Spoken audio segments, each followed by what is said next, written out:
আজি আপোনালোকৰ মাজত নতুন এটা ভিডিঅ' লৈ আহিছোঁ। মেইন কথা হ'ল আমি কি পৰ্টেলত কাম কৰোঁ, কোনটো কোম্পানীত কাম কৰোঁ, কোনটো APS আমি কাম কৰোঁ, সেইটো আপোনালোকক ডিটেইলছ জনাই দিম।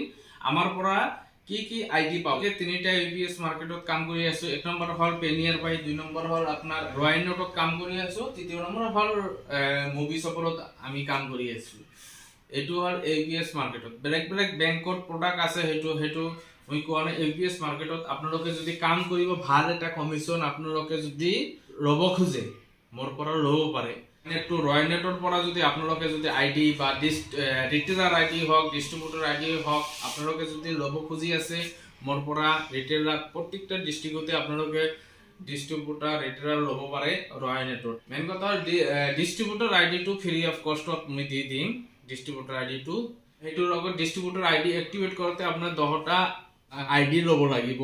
APS ID টো ল'ব লাগিব ৰয়েনেটৰ। যদি আপোনালোকে যদি ID টো লয়, তে ৰয়েনেটত আপোনালোকে কি সাৰ্ভিস পাব। একাউণ্ট ওপেনিং সাৰ্ভিস আছে, APS ৰ সাৰ্ভিস আছে, BBPS আছে, CMS আছে। গোটেই সাৰ্ভিসবিলাক ৰয়েনেটত আপোনালোকে পাব। একাউণ্ট ওপেনিংটো হ'ল আপোনালোকে ফিনকেয়াৰত একাউণ্ট ওপেনিং কৰিব পাৰিব।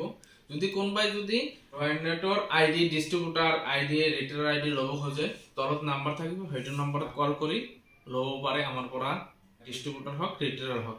আজিৰ ভিডিঅ' ইমানেই। থ্যাংক ইউ সো মাচ।